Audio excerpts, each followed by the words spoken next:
Every time I go into a post about Seraphine, I just have hate for the character. I know why I have hate. I don't want to strut.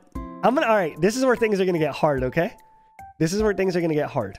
But I am gonna say something before I run, okay? I'm not leaving, but I gotta say something. And that's the fact that K-pop in and of itself is one of the most unhealthiest things I have ever seen in my fucking life. And I don't care what anyone says, man. I don't give a shit what anyone says. K-pop is so fucking scary. But debuting over there isn't like debuting here. Here, look at fucking Corpse Husband. Just a random YouTuber sits in his house, plays games, made a song. It's a fucking banger, top 10 song. Look at Lil Nas X. Wrote Old Town Road in his sister's house as he was getting kicked out. He wrote it in the bathroom on a YouTube beat he found. In Korea, it's like, no, if you want to debut, you need a multi-million-dollar music video. You need a team behind your back. You need background dancers. You need a choreographer. You need to have your beat produced by someone who's really good in top 25 beat producers. What if I Googled this in front of you guys and you saw that all the links were purple? And I'm just secretly a super big K-pop stan. Boom. Okay, all of these guys, pretty as shit, pretty as shit, pretty as shit, pretty as shit, pretty as shit, pretty as shit. Beautiful. All of them. Beautiful. How many? How long? How many fucking people are in this boy band? Is each one of their fucking songs a feature-length film? Band pick should not be a panorama. That's a banger. Okay, did you guys read this story? Because we're gonna read it together. Okay. I could have been a K-pop idol, but I'm glad I quit. My burning ambition was to become an actor and perform. On the way of doing that in South Korea, one way of doing that in South Korea is to become an idol, which means someone who does everything: model, act, sing, and dance. So K-pop, there you go. It's modeling, acting, singing, and dancing. They do teach production to some people, and I know that one.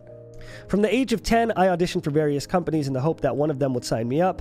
Often this meant sending a self-shot video of myself. Sometimes I skipped school to film an audition tape, which made my mom really mad. Then, on a family trip to visit my grandma in Seoul, I got to go to a huge audition with more than 2,000 other hopefuls. We were kept in a vast waiting room. Hopeful is what they used, by the way. We were kept in a vast waiting room, like the sort you see on Britain's Got Talent, except there were no chairs, so we sat on the floor in rows of 10. Sat on the floor in rows of 10. Okay, 2,000 people sitting on the floor in rows of 10. After a 6-hour wait, it was my row's turn. My heart was beating so fast, we were called forward, a one by one. When the first girl sang, the judge barked, "Stop, next." Before she got to the chorus of her song, nearly everyone got the same treatment. When it was my turn, I performed a monologue from a Korean TV drama. The judge stopped me halfway through. "We're looking for singers," he said. "So will you sing?" I hadn't prepared a song, but I had to go with doing A Whole New World from Disney's Aladdin. The judge halted me and asked to see me dance. I hadn't prepared for that either, and I felt like an idiot, so they put a dance track and I did some freestyling. After conferring with assistants, the judge gave me a yellow piece of paper and I was through to the next stage. I was directed to a room where I was asked to walk along a line taped on the floor, and my face was photographed from all different angles to see how I would look on camera. Within days, I was asked to come back with a parent to discuss a contract. Under the terms of the contract, I would leave my family and move to South Korea to live and train at a company. If I chose to leave before the contract was up, I would have to repay the full cost of my training, which would run into thousands of dollars. Mom reluctantly signed a 2-year contract, the shortest they offered, on my behalf. Soon after I started as a trainee, the entertainment company that had signed me up transferred my contract to another firm. Such moves are common, and trainees don't get any say in the matter. Which, I don't know if you guys know this, that is exactly how prison works. My new company was strict. I had to live in their building with the other trainees who were all aged between 9 and 16. The sexes were separated. We only left the building to attend our normal school lessons. Korean trainees went to the local state schools, but because I was British, I went to an international school. If parents wanted to visit, they had to get approval in advance. Relatives who turned up without notice were turned away. That is once again directly taken from fucking prison. We'd wake up at 5 to get an extra dance practice before school started at 8 a.m. When the school day ended, we would return to the company to be trained in singing and dancing.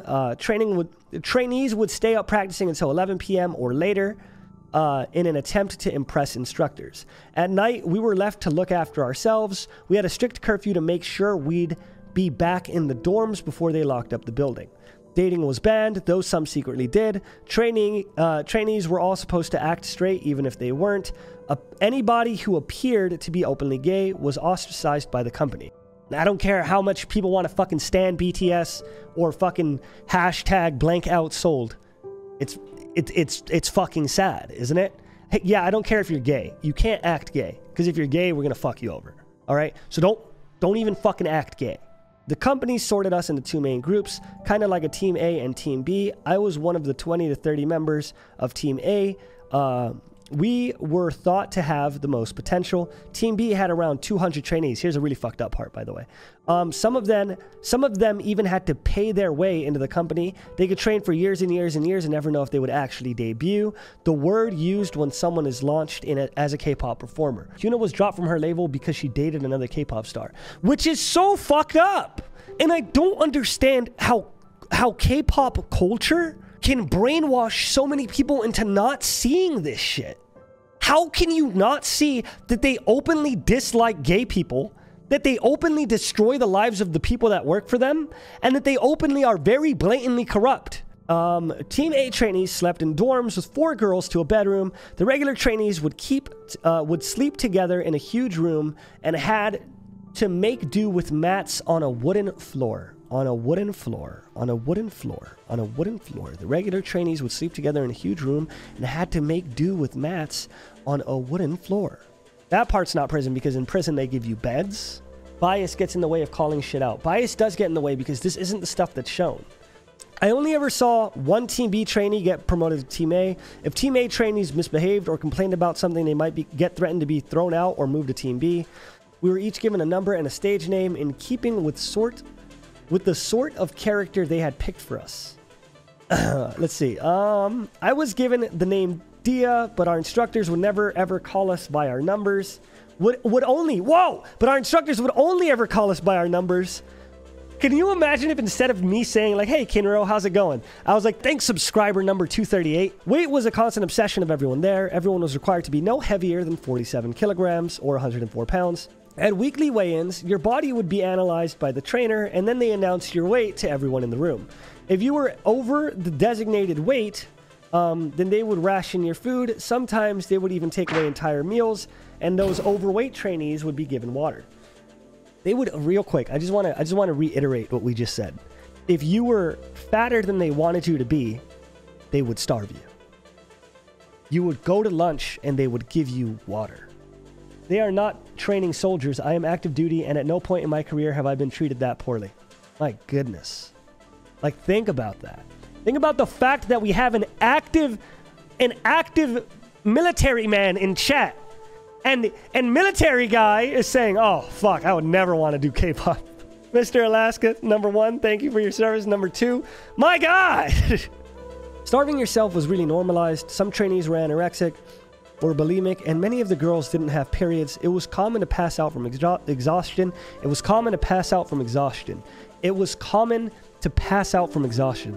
And they would go, ah, fuck. J186 passed out again. Can someone get her some water? Can you get her off the floor, please? J186, she keeps passing out like this. She won't keep up with the routine, and we're going to have to send her to B team. I mean, maybe we should feed her, but no, she's overweight. It was common to pass out from exhaustion. Often we had to help carry unconscious trainees back to the dorms. No medical professional, not to the nurse, not to the medical staff, to the dorms. I passed out twice during dance practice, probably because I was dehydrated or I hadn't eaten enough. I woke up in bed, not knowing how I got there. The attitude among the trainees after that was like, good for her. She wants it so much. Looking back at it now, I think it was really disgusting. Each trainee would perform in front of everyone and be evaluated by the instructors. If a trainee didn't get a good grade, then they would be kicked out immediately. So even if you're starved for months and doing everything in your best interest, if you have an off day, goodbye. They would be replaced by a constant stream of new arrivals. What was even more intimidating was that some of the new trainees had already had plastic surgery done. These are 9 to 16-year-olds. These are 9 to 16-year-olds. who already had plastic surgery done. What kept me going was the belief that I would eventually debut as a member of a group. However, the company only had spots for fewer than half of the members on Team A. We competed for them through constant examinations in singing, dancing, and interviews. K-pop groups are typically organized like this: lead vocalist, dancer, rapper, youngest member, etc. Everyone had a specific role. I was delighted when they told me that I had been picked to be the lead singer, but then the company said they were considering me for an alternative role in the group, the visual. The visual is the face of the group. You get picked for this because of your appearance and, crucially, how you might look in the future. Another girl was in competition with me for the spot. Real quick, I want you to know that everything they're going through, these hellish and prison-like conditions, right? They are doing for a spot on Team A, and Team A could debut less than half the members. So if you were one of the 200 members on Team B, you were sleeping on the floor, being starved, going through all of this shit, right?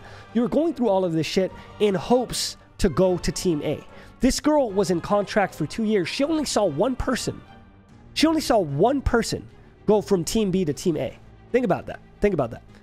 That will not make it. 240 people being treated in, apparently, right? I'm not going to say out of my own experience, but from the words of Alaska himself, worse than military conditions.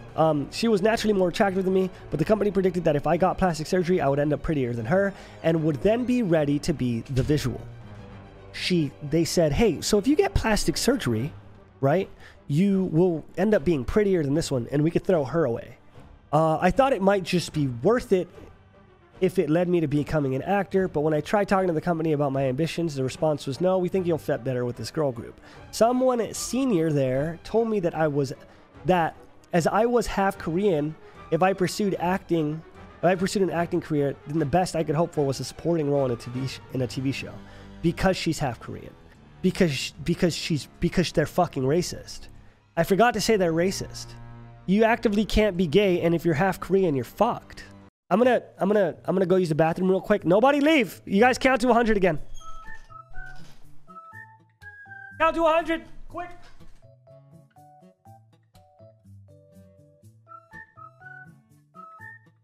Make a hot take. I'm too tired for that. I'm sorry.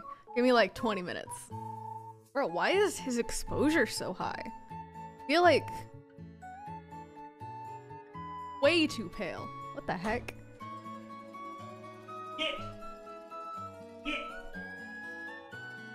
Get out of here! Get out of here, you hooligan! Bye. I felt my dream slipping away. My contract came up for renewal before my group was due to be launched, and I said that I wanted out. It's really unusual to walk away. Most trainees want the dream so badly they'll agree to everything. Despite my refusal, I parted on good terms with the company. Because I left when I did, I had no debts to pay off. I had fulfilled my part of the contract. If I had stayed and debuted with the group, then I would have been charged for the cost of my instructor fees, accommodation, and any plastic surgery. So if you do debut, right? Do you hear this? If you do debut, right? What ends up happening is they go, all right, well, now that you've debuted, you physically can't quit because you're going to be in so much debt to us that you need to do at least like 3 or 4 albums. So they force you, first off, they force you to stay so that you don't have debt. And then they force you to stay again so that you don't have debt.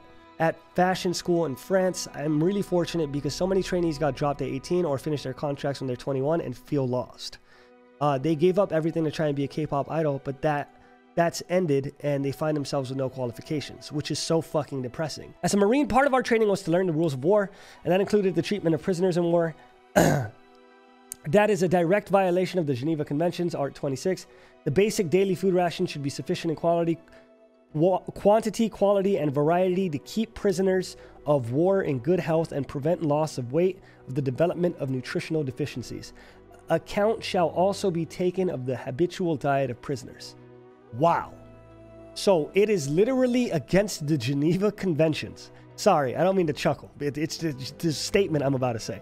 It is literally against Article 26 of the Geneva Convention to starve people. The scariest thing is like these super terrible things I'm telling you about that I saw are all drowned out. Like I looked up K-pop star small apartment. The first article is fucking BTS and their $53 million home. Here, I'm going to try to list everything that we learned today, okay? I'm going to try to list it all because it's going to be pretty hard, all right? They are getting starved if they're overweight. They are being shamed in front of hundreds of people if they're overweight because they call out their weight in front of everybody, right? They are racist actively. If you're not Korean, if you're not full Korean, then you're not going to be able to get every benefit of being a full Korean, right? You actively can't be gay. If you are openly gay, then you will be ostracized. So that means that they are super duper not, They are super duper not progressive, right? On top of that, they remove their names, right? They are constantly passing out, and they think it's okay that they are constantly passing out.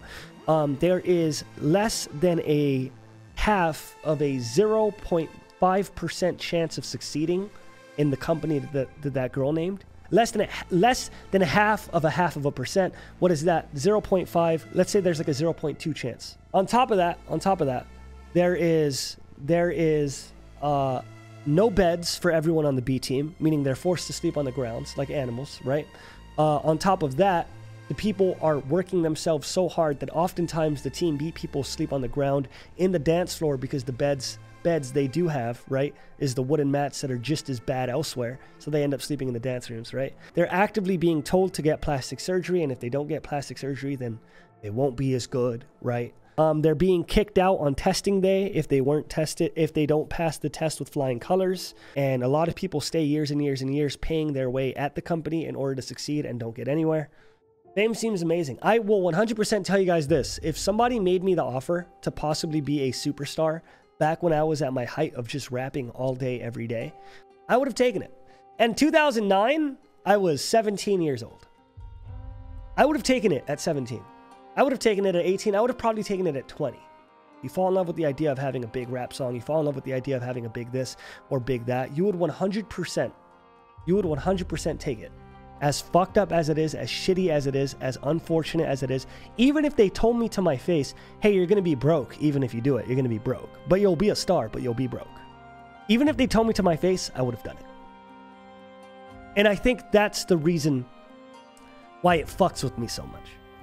Because I understand that, yes, this is super bad. Everything is super bad. The racism, the starving, the actively hating other races, etc., or you can't be gay, etc. All that stuff is bad. But I bring it up because I know that I am the exact demographic that would have been in that 260 people class.